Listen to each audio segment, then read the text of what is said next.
सभी साथियों को प्यार भरा नमस्कार। आप सभी का हमारे YouTube चैनल विज्ञान अकेडमी में स्वागत है। साथियों, प्रधानाचार्य का उत्तरदायित्व एवं भूमिका से रिलेटेड जो भी टॉपिक उपलब्ध कराए गए हैं आयोग के द्वारा सिलेबस में, उन सभी टॉपिक्स को बहुत ही अच्छे से कवर किया गया है और उनके इम्पोर्टेंट क्वेश्चंस को प्रोवाइड किया गया है। और आज इसका अंतिम चैप्टर है और वह टॉपिक है विद्यालय प्रबंध तंत्र एवं प्रधानाचार्य। इसके जो भी इम्पोर्टेंट क्वेश्चंस बन पा रहे हैं उन सभी को इस क्लास में समाहित किया गया है। चलिए शुरू करते हैं आज का टॉपिक, विद्यालय प्रबंध तंत्र एवं प्रधानाचार्य। पहला क्वेश्चन देखते हैं, विद्यालय प्रबंध तंत्र में प्रधानाचार्य की भूमिका को सर्वाधिक उपयुक्त रूप से किस रूप में समझा जा सकता है? ऑप्शन देखते हैं, केवल प्रशासनिक अधिकारी, केवल अनुशासक नियंत्रक, शैक्षिक नेतृत्व, प्रशासन एवं समन्वय का केंद्रीय व्यक्तित्व, केवल विभागीय निर्देशों का क्रियान्वयन करता। ये चार ऑप्शन दिए गए हैं और इनमें से राइट आंसर कौन सा है? तो शैक्षिक नेतृत्व, प्रशासन एवं समन्वय का केंद्रीय व्यक्तित्व इसका राइट आंसर हो जाएगा, क्योंकि आधुनिक विद्यालय प्रबंधन में प्रधानाचार्य केवल प्रशासनिक अधिकारी नहीं होता, बल्कि शैक्षिक नेतृत्व, मानव संसाधन, निर्णय समन्वय और विद्यालय विकास का केंद्र भी होता है। इसलिए सी ऑप्शन इसका राइट हो जाएगा। नेक्स्ट क्वेश्चन पर आते हैं, विद्यालय प्रबंध तंत्र की प्रभावशीलता का सबसे विश्वसनीय संकेतक क्या है? कार्यालय अभिलेखों की संख्या, प्रधानाचार्य की कठोरता, विद्यालय के शैक्षिक उद्देश्यों की प्रभावी प्राप्ति, और डी ऑप्शन है शिक्षकों पर प्रशासनिक नियंत्रण। तो इसका राइट आंसर हो जाएगा विद्यालय के शैक्षिक उद्देश्यों की प्रभावी प्राप्ति, क्योंकि प्रभावी प्रबंधन का अंतिम उद्देश्य विद्यालय के निर्धारित शैक्षिक एवं विकासात्मक लक्ष्यों को प्राप्त करना होता है। इसलिए इसका भी सी आंसर राइट हो जाएगा। C answer is right. Next question देखते हैं, यदि प्रधानाचार्य सभी निर्णय स्वयं लेने लगे। ये कई चैप्टर्स में रिपीटेड क्वेश्चन है, लेकिन इसको मैं बार बार शामिल कर रहा हूं क्योंकि इंपॉर्टेंट क्वेश्चन है। यदि प्रधानाचार्य सभी निर्णय स्वयं लेने लगे और शिक्षकों को निर्णय प्रक्रिया से अलग कर दे, तो कौन सा प्रबंधकीय सिद्धांत सर्वाधिक प्रभावित होगा? केंद्रीकरण, सहभागिता, अनुशासन और नियंत्रण। तो इसका राइट आंसर हो जाएगा सहभागिता। राइट आंसर सहभागिता हो जाएगा, क्योंकि विद्यालय प्रबंधन में सहभागितापूर्ण निर्णय प्रक्रिया शिक्षकों की जिम्मेदारी, स्वामित्व बोध और कार्य प्रेरणा बढ़ाती है। इसलिए इसका बी आंसर करेक्ट हो जाएगा और यही सबसे अधिक प्रभावित भी होगा। नेक्स्ट क्वेश्चन पे आते हैं, विद्यालय प्रबंधन में समन्वय का सर्वोत्तम अर्थ क्या है? सभी कर्मचारियों को समान कार्य देना, विभिन्न व्यक्तियों एवं विभागों के प्रयासों को सामान्य लक्ष्य की दिशा में जोड़ना, प्रधानाचार्य द्वारा सभी कार्यों की निगरानी करना, केवल विभागीय आदेशों का पालन करना। तो 4 का राइट आंसर हो जाएगा बी, विभिन्न व्यक्तियों एवं विभागों के प्रयासों को सामान्य लक्ष्य की दिशा में जोड़ना इसका राइट आंसर है, क्योंकि समन्वय का उद्देश्य विभिन्न गतिविधियों और व्यक्तियों के प्रयासों में एकरूपता स्थापित कर विद्यालय के सामूहिक लक्ष्य को प्राप्त करना है। इसलिए बी आंसर इसका राइट हो जाएगा।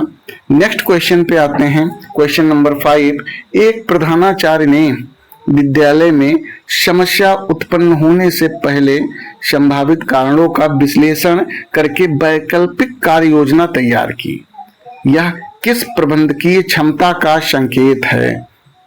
इंपॉर्टेंट क्वेश्चन है। ऐसे ही क्वेश्चन आप लोगों को देखने को मिलेंगे। प्रतिक्रियात्मक प्रबंधन, पूर्वानुमानात्मक प्रबंधन, दंडात्मक प्रबंधन और डी ऑप्शन है रूढ़िवादी प्रबंधन। तो इसका राइट आंसर हो जाएगा पूर्वानुमानात्मक प्रबंधन, क्योंकि संभावित समस्याओं का पूर्वानुमान लगाकर पहले से विकल्प तैयार करना पूर्वानुमानात्मक एवं सक्रिय प्रबंधन का लक्षण होता है, इसलिए बी आंसर इसका करेक्ट हो जाएगा। नेक्स्ट क्वेश्चन पे आते हैं। विद्यालय प्रबंधन में विकेंद्रीकरण का प्रमुख लाभ क्या है?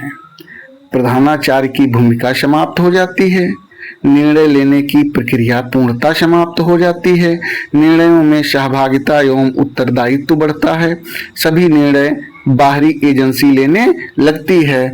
तो इसका राइट आंसर हो जाएगा निर्णयों में सहभागिता एवं उत्तरदायित्व बढ़ता है, क्योंकि विकेंद्रीकरण से निर्णय लेने की शक्ति उचित स्तरों पर वितरित होती है, जिससे सहभागिता और उत्तरदायित्व बढ़ता रहता है। सी ऑप्शन इसका बिल्कुल एब्सोल्युटली करेक्ट है। नेक्स्ट क्वेश्चन पर आते हैं। प्रधानाचार्य द्वारा किसी शिक्षक को कार्य सौंपते समय उत्तरदायित्व के साथ आवश्यक अधिकार भी देना किस सिद्धांत से संबंधित है? तो ऑप्शन देखते हैं। अनुशासन, अधिकार, उत्तरदायित्व संतुलन, नियंत्रण का विस्तार, आदेश की एकता।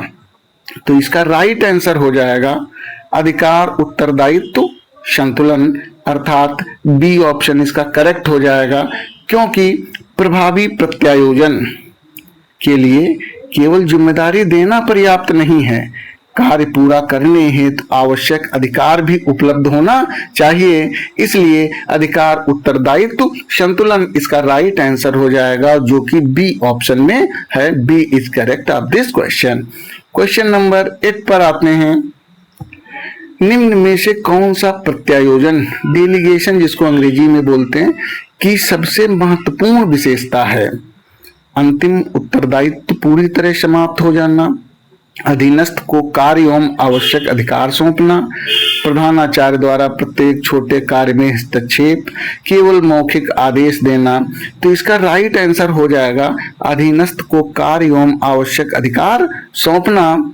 इसका राइट आंसर हो जाएगा, क्योंकि प्रत्यायोजन में कार्य और संबंधित अधिकार अधीनस्थ को सौंपे जाते हैं, जबकि अंतिम उत्तरदायित्व वरिष्ठ के पास में बना रहता है, इसलिए बी आंसर इसका करेक्ट हो जाएगा।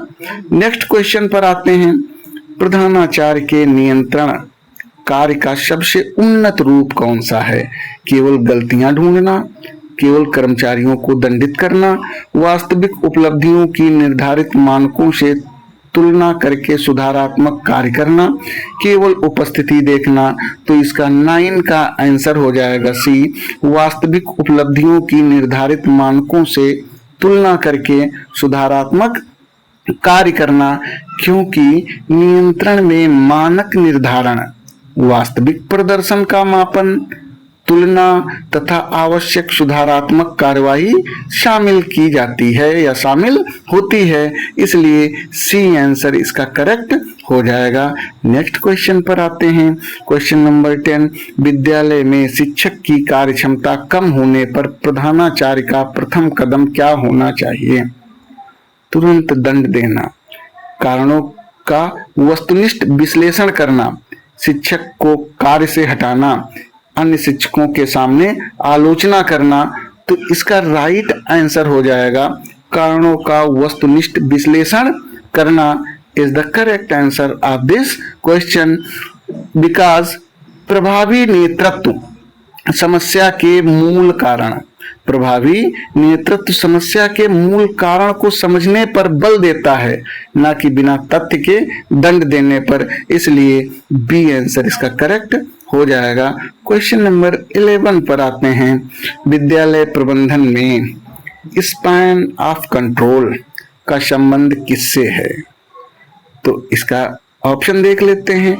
विद्यालय के भौतिक क्षेत्रफल से, प्रधानाचार्य द्वारा प्रभावी रूप से पर्यवेक्षित अधीनस्थों की संख्या से, विद्यालय में कक्षाओं की संख्या से, शिक्षक घंटों से। तो 11 का राइट आंसर हो जाएगा प्रधानाचार्य द्वारा प्रभावी रूप से पर्यवेक्षित अधीनस्थों की संख्या से, अर्थात B is correct answer of this question, क्योंकि नियंत्रण क्षेत्र से आशय उन अधीनस्थों की संख्या से है जिन्हें कोई प्रबंधक प्रभावी रूप से निर्देशित और पर्यवेक्षित कर सकता है, इसलिए बी आंसर इसका करेक्ट हो जाएगा। नेक्स्ट क्वेश्चन पर आते हैं। यदि विद्यालय में सभी निर्णय प्रधानाचार्य के कार्यालय पर निर्भर हों तो प्रबंधन की कौन सी समस्या सबसे अधिक उत्पन्न होगी? अत्यधिक विकेंद्रीकरण, निर्णयों में विलंब एवं अत्यधिक केंद्रीकरण, सहभागिता में वृद्धि, उत्तरदायित्व का विस्तार। तो इसका राइट आंसर हो जाएगा निर्णयों में विलंब एवं अत्यधिक केंद्रीकरण हो जाएगा इसका राइट आंसर, क्योंकि अत्यधिक केंद्रीकरण से प्रधानाचार्य पर कार्यभार अधिक हो जाएगा और छोटे बड़े निर्णयों में अनावश्यक विलंब भी लग सकता है, क्योंकि एक व्यक्ति के द्वारा निर्णय किए जा रहे होते हैं, इसलिए बी आंसर इसका राइट हो जाएगा। नेक्स्ट क्वेश्चन पे आते हैं। 13 प्रधानाचार्य के नेतृत्व की प्रभावशीलता का सर्वोत्तम प्रमाण क्या है? शिक्षक प्रधानाचार्य से भयभीत रहे, विद्यालय में केवल आदेशों का पालन हो, शिक्षक स्वेच्छा से विद्यालय के सामूहिक लक्ष्यों के लिए कार्य करे, प्रधानाचार्य सभी कार्य स्वयं करें। तो इसका राइट आंसर हो जाएगा शिक्षक स्वेच्छा से विद्यालय के सामूहिक लक्ष्यों के लिए कार्य करे, अर्थात सी ऑप्शन इसका राइट हो जाएगा, क्योंकि प्रभावी नेतृत्व भय पर नहीं बल्कि प्रेरणा, सहभागिता और साझा लक्ष्य पर आधारित होता है, इसलिए C is correct answer of this question. Question number 14 विद्यालय प्रबंधन में निर्णय लेने की प्रक्रिया का पहला तार्किक चरण कौन सा है? सारे इंपॉर्टेंट क्वेश्चन हैं, ज्यों-ज्यों आप आगे बढ़ेंगे उतने ही महत्वपूर्ण प्रश्नों की सीरीज आपको मिलती चली जाएगी। तो इसका राइट आंसर क्या होगा? ऑप्शन देखते हैं, फिर से एक बार क्वेश्चन को पढ़ते हैं। विद्यालय प्रबंधन में निर्णय लेने की प्रक्रिया का पहला तार्किक चरण कौन सा है? सर्वोत्तम विकल्प चुनना, समस्या की पहचान करना, निर्णय लागू करना, परिणामों का मूल्यांकन करना। तो इसका राइट आंसर हो जाएगा समस्या की पहचान करना, क्योंकि सही निर्णय के लिए सबसे पहले वास्तविक समस्या की पहचान आवश्यक है। समस्या गलत पहचानी गई तो समाधान भी गलत हो सकता है, इसलिए बी आंसर इसका करेक्ट हो जाएगा। नेक्स्ट क्वेश्चन पर आते हैं। यदि प्रधानाचार्य किसी समस्या के समाधान के लिए अनेक विकल्प तैयार करता है तो निर्णय प्रक्रिया का कौन सा चरण पूरा हो रहा है? समस्या पहचान, विकल्प निर्माण, क्रियान्वयन और नियंत्रण, इनमें से कौन सा ऑप्शन सही है? तो बी ऑप्शन इसका राइट हो जाएगा, विकल्प निर्माण इसका राइट हो जाएगा, क्योंकि समस्या की पहचान के बाद संभावित समाधान या वैकल्पिक कार्यवाहियों का निर्माण किया जाता है, इसलिए B is correct option of this question. Question number 16 पर आते हैं। विद्यालय प्रबंधन में मैनेजमेंट बाय ऑब्जेक्टिव्स का मूल आधार क्या है? केवल नियमों का पालन, स्पष्ट उद्देश्यों का निर्धारण एवं उनके आधार पर कार्य निष्पादन, केवल प्रधानाचार्य की निगरानी, कर्मचारियों का कठोर नियंत्रण। तो इसका राइट आंसर हो जाएगा केवल प्रबंधन। एक बार फिर से पढ़ लेते हैं। विद्यालय प्रबंधन में मैनेजमेंट बाय ऑब्जेक्टिव का मूल आधार क्या है? तो इसका राइट आंसर हो जाएगा स्पष्ट उद्देश्यों का निर्धारण एवं उनके आधार पर कार्य निष्पादन, क्योंकि एमबीओ इसको बोलते हैं मैनेजमेंट बाय ऑब्जेक्टिव्स में संगठनात्मक लक्ष्यों को स्पष्ट करके उपलब्धियों का मूल्यांकन निर्धारित उद्देश्यों के आधार पर किया जाता है, इसलिए बी ऑप्शन इसका करेक्ट हो जाएगा। क्वेश्चन नंबर 17 पर आते हैं। प्रधानाचार्य यदि शिक्षकों के साथ नियमित रूप से संवाद करता है और उनकी समस्याओं को सुनता है तो वह मुख्यतः किस नेतृत्व तत्व को मजबूत कर रहा है? संचार एवं मानवीय संबंध, केंद्रीकरण, दंड, औपचारिक नियंत्रण। तो इसका राइट आंसर हो जाएगा संचार एवं मानवीय संबंध। प्रभावी संचार और मानवीय संबंध विद्यालय में विश्वास, सहयोग और सकारात्मक कार्य वातावरण विकसित करते हैं, इसलिए ए ऑप्शन इसका राइट हो जाएगा। क्वेश्चन नंबर 18 पर आते हैं। विद्यालय में औपचारिक संगठन और अनौपचारिक संगठन के बीच सबसे महत्वपूर्ण अंतर क्या है? औपचारिक संगठन का कोई उद्देश्य नहीं होता।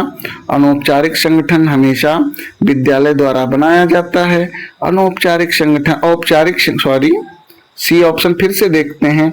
औपचारिक संगठन निर्धारित संरचना पर आधारित होता है, जबकि अनौपचारिक संबंध स्वाभाविक रूप से विकसित होते हैं। और डी है, दोनों में कोई अंतर नहीं है। तो इसका राइट आंसर हो जाएगा सी। औपचारिक संगठन निर्धारित संरचना पर आधारित होता है, जबकि अनौपचारिक संबंध स्वाभाविक रूप से विकसित होते हैं, क्योंकि औपचारिक संगठन में पद, अधिकार और उत्तरदायित्व निर्धारित होते हैं। यदि हमारी पहले की क्लासेस आपने देखा होगा तो उसमें क्वेश्चन ऐसा एक आया था और उसमें आंसर दिया गया था कि औपचारिक संगठन में पद, अधिकार और उत्तरदायित्व निर्धारित होते हैं।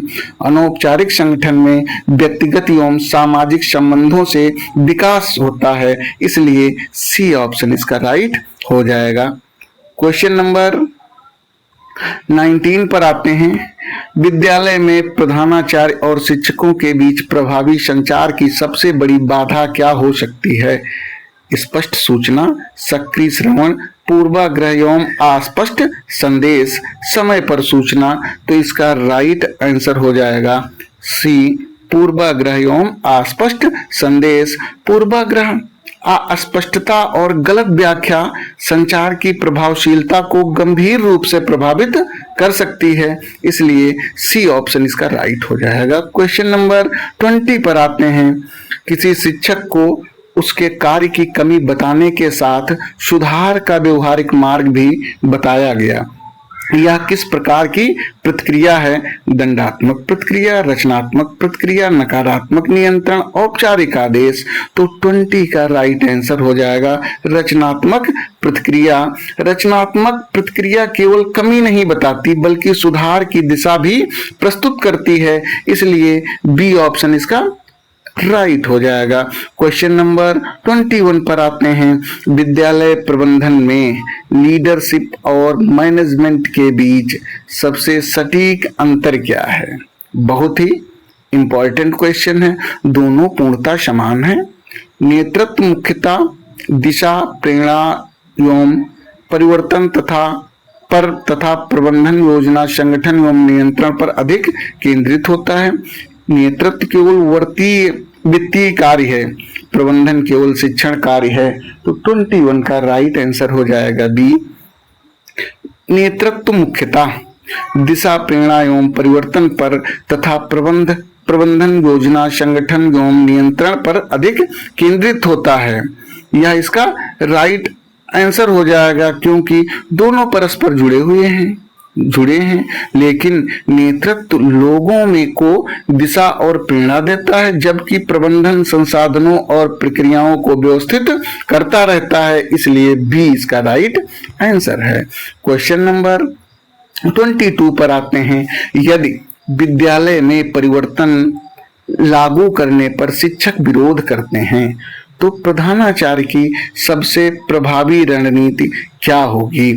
तुरंत दंड देना, परिवर्तन का उद्देश्य स्पष्ट करना और हितधारकों को सहभागी बनाना, विरोध करने वालों को निलंबित करना, और डी है परिवर्तन को बिना कारण लागू करना। तो इसका राइट आंसर हो जाएगा बी, परिवर्तन का उद्देश्य स्पष्ट करना और हितधारकों को सहभागी बनाना, क्योंकि परिवर्तन प्रबंधन में संवाद, सहभागिता, प्रशिक्षण और परिवर्तन के लाभों की स्पष्टता प्रतिरोध कम करने में सहायक होते हैं, इसलिए B answer is correct. Question number 23 पर आते हैं। विद्यालय प्रबंधन में मानवीय संबंध दृष्टिकोण मुख्यतः किस पर बल देता है? केवल नियमों पर, केवल उत्पादकता पर, कर्मचारियों की सामाजिक एवं मनोवैज्ञानिक आवश्यकताओं पर, केवल दंड पर? तो 23 का राइट आंसर सी हो जाएगा, कर्मचारियों की सामाजिक एवं मनोवैज्ञानिक आवश्यकताओं पर, क्योंकि मानव संबंध दृष्टिकोण कर्मचारी की सामाजिक, भावनात्मक और मनोवैज्ञानिक आवश्यकताओं को महत्व देता है, इसलिए सी ऑप्शन इसका राइट हो जाएगा। क्वेश्चन नंबर 24 पर आते हैं। प्रधानाचार्य द्वारा विद्यालय के भविष्य के लिए दीर्घकालिक दिशा निर्धारित करना किससे संबंधित है? तो रणनीतिक नेतृत्व, दैनिक नियंत्रण, लिपिकीय कार्य, अनुशासनात्मक कार्रवाई। तो 24 का राइट आंसर हो जाएगा रणनीतिक नेतृत्व। यह पहले भी एक जो है चैप्टर में शायद क्वेश्चन आया हुआ है, क्योंकि दीर्घकालिक दृष्टि, लक्ष्य और दिशा निर्धारण करना रणनीतिक नेतृत्व का महत्वपूर्ण पक्ष होता है, इसलिए ए आंसर इसका राइट हो जाएगा। क्वेश्चन नंबर 25 पर आते हैं। विद्यालय विकास योजना का सबसे महत्वपूर्ण उद्देश्य क्या है? केवल दस्तावेज तैयार करना, विद्यालय की आवश्यकताओं के अनुसार लक्षित एवं व्यवस्थित विकास सुनिश्चित करना, केवल निरीक्षण से बचना, केवल बजट खर्च करना? तो 25 का राइट आंसर हो जाएगा बी, विद्यालय की आवश्यकताओं के अनुसार लक्षित एवं व्यवस्थित विकास सुनिश्चित करना, क्योंकि विद्यालय विकास योजना वास्तविक आवश्यकताओं, लक्ष्यों, संसाधनों और प्राथमिकताओं को जोड़कर सुधार की दिशा निर्धारित करती है, इसलिए B is absolutely correct answer. Question number 26 पर आते हैं। यदि किसी विद्यालय में संसाधन सीमित हैं, तो प्रधानाचार्य की सर्वोच्च प्रबंधकीय क्षमता किसमें दिखाई देगी? सभी कार्य रोक देना, उपलब्ध संसाधनों का प्राथमिकता के आधार पर अधिकतम उपयोग करना, केवल अतिरिक्त बजट की प्रतीक्षा करना, या तो संसाधनों का समान वितरण करना चाहे आवश्यकता अलग अलग हो? तो इसका राइट आंसर हो जाएगा बी, उपलब्ध संसाधनों का प्राथमिकता के आधार पर अधिकतम उपयोग करना, क्योंकि सीमित संसाधनों की स्थिति में आवश्यकता और प्राथमिकता के अनुसार उनका सर्वोत्तम उपयोग प्रभावी प्रबंधन का प्रमाण होता है या प्रमाण होता है। तो ये जो है बी इसका राइट हो जाएगा। क्वेश्चन नंबर 27 पर आते हैं। कार्य विभाजन का मुख्य उद्देश्य क्या है? कर्मचारियों की संख्या कम करना, विशेषज्ञता एवं कार्यकुशलता बढ़ाना, प्रधानाचार्य का कार्य बढ़ाना, नियंत्रण समाप्त करना? तो 27 का राइट हो जाएगा विशेषज्ञता एवं कार्यकुशलता बढ़ाना, अर्थात बी ऑप्शन इज करेक्ट। कार्य विभाजन में व्यक्ति अपनी योग्यता एवं विशेषज्ञता के अनुसार कार्य करता है, जिससे उसमें दक्षता और अधिक विकसित होती है। B answer is correct of this question. Question number 28 पर आते हैं। प्रधानाचार्य द्वारा किसी निर्णय के संभावित दीर्घकालिक परिणामों का मूल्यांकन करना किस क्षमता का संकेत है? रणनीतिक सोच, यांत्रिक नियंत्रण, अनुशासनात्मक शक्ति और लिपिकीय दक्षता? तो 28 का राइट आंसर हो जाएगा रणनीतिक सोच। रणनीतिक दीर्घकालिक का मतलब ही रणनीतिक सोच हो जाता है, क्योंकि रणनीतिक सोच में वर्तमान निर्णयों के दीर्घकालिक प्रभावों और विद्यालय के भविष्य पर उनके परिणामों का आकलन शामिल होता है, इसलिए ए इसका राइट आंसर हो जाएगा। क्वेश्चन नंबर 29 पर आते हैं। विद्यालय प्रबंधन में फीडबैक का प्रमुख कार्य क्या है? केवल दोष निकालना, प्रदर्शन की जानकारी देकर सुधार की प्रक्रिया को सक्षम बनाना, दंड निर्धारित करना और अधिकार समाप्त करना। तो 29 का राइट आंसर हो जाएगा बी, प्रदर्शन की जानकारी देकर सुधार की प्रक्रिया को सक्षम बनाना। ये इसका राइट आंसर हो जाएगा, क्योंकि फीडबैक से व्यक्ति या संस्था को अपने प्रदर्शन की वास्तविक स्थिति ज्ञात होती है और आवश्यक सुधार किया जा सकता है। इसलिए B is correct answer of this question. Question number 30 पर आते हैं। प्रधानाचार्य द्वारा शिक्षक के कार्य का मूल्यांकन करते समय केवल व्यक्तिगत पसंद नापसंद के आधार पर निर्णय लेना किसका उदाहरण है? वस्तुनिष्ठ मूल्यांकन का, मानदंड आधारित मूल्यांकन का, पक्षपातपूर्ण मूल्यांकन का, या डी है विकासात्मक मूल्यांकन।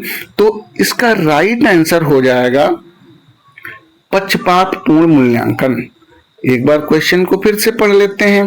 प्रधानाचार्य द्वारा शिक्षक के कार्य का मूल्यांकन करते समय केवल व्यक्तिगत पसंद नापसंद के आधार पर निर्णय लेना। यहाँ पे व्यक्तिगत शब्द आ गया, पसंद नापसंद के आधार पर निर्णय लेना किसका उदाहरण है? तो ये पक्षपातपूर्ण मूल्यांकन हो जाएगा, क्योंकि मूल्यांकन निर्धारित मानदंडों और प्रमाणों पर आधारित होना चाहिए। व्यक्तिगत पसंद नापसंद पक्षपात उत्पन्न करता है, इसलिए सी ऑप्शन इसका राइट हो जाएगा। क्वेश्चन नंबर 31 पर आते हैं। विद्यालय में संघर्ष उत्पन्न होने पर प्रधानाचार्य की सबसे परिपक्व प्रबंध की प्रतिक्रिया क्या होगी? किसी एक पक्ष का तुरंत समर्थन करना, संघर्ष को पूरी तरीके से नजरअंदाज करना, दोनों पक्षों को सुनकर मूल कारण की पहचान और समाधान का प्रयास करना, सभी संबंधित कर्मचारियों को दंड देना। तो इसका राइट आंसर हो जाएगा सी।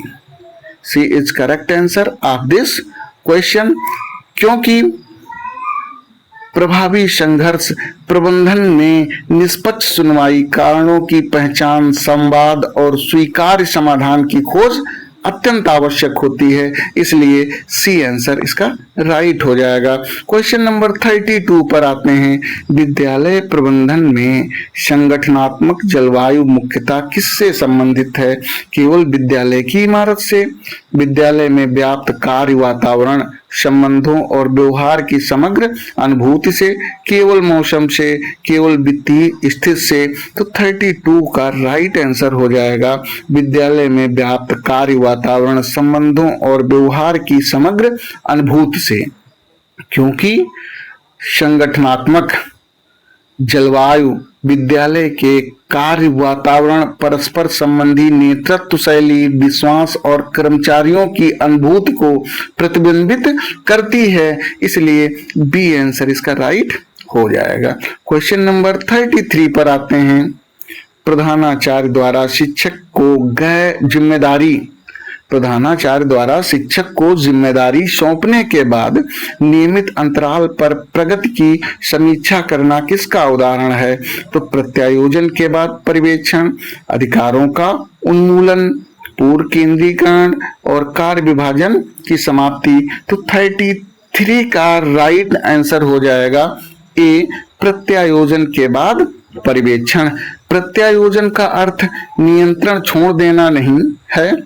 कार्य सौंपने के बाद उचित पर्यवेक्षण और समीक्षा आवश्यक रहती है, इसलिए A answer is correct.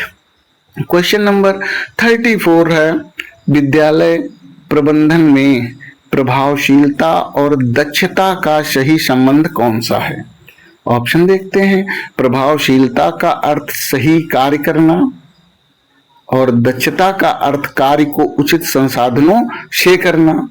B option है दोनों में कोई संबंध नहीं, और सी है दक्षता का अर्थ केवल लक्ष्य निर्धारण है, और डी ऑप्शन है प्रभावशीलता का अर्थ केवल कम खर्च करना है। तो 34 का राइट आंसर ए हो जाएगा।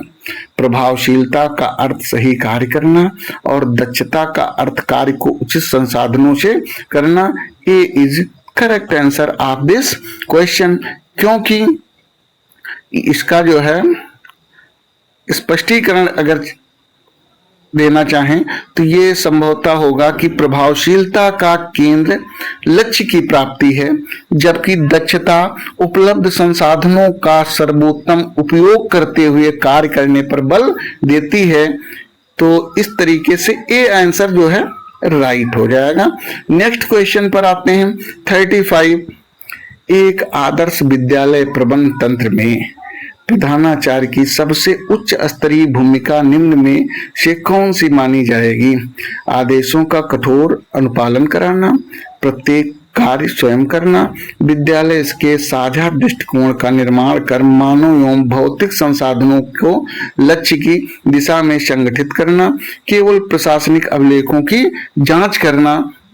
तो इसका राइट आंसर सी हो जाएगा। और कुछ लोगों का मानना यह भी होता है कि जो बड़ा आंसर होता है वो सही होता है। तो यहाँ पे ये बिल्कुल हकीकत सी लग रहा है कि विद्यालय बड़ा आंसर भी है और ये राइट भी हो जा रहा है। विद्यालय के साझा दृष्टिकोण का निर्माण कर मानव एवं भौतिक संसाधनों के लक्ष्य की दिशा को संगठित करना, अर्थात सी आंसर इज करेक्ट, क्योंकि उच्च स्तरीय प्रधानाचार्य नेतृत्व में दृष्टि निर्माण, संसाधन प्रबंधन, मानवीय संबंध, निर्णय समन्वय और विद्यालय के सामूहिक लक्ष्यों की प्राप्ति शामिल होती है। इसलिए सी ऑप्शन इसका राइट हो जाता है। शायद ये अंतिम क्वेश्चन भी था। तो इस तरीके से हमने 35 क्वेश्चंस आज कंप्लीट किए हैं विद्यालय प्रबंध तंत्र एवं प्रधानाचार्य नामक टॉपिक से। तो क्वेश्चंस आप लोगों को कैसे लगे अवश्य बताइएगा। यदि पसंद आई हो क्लास तो लाइक कर दीजिएगा।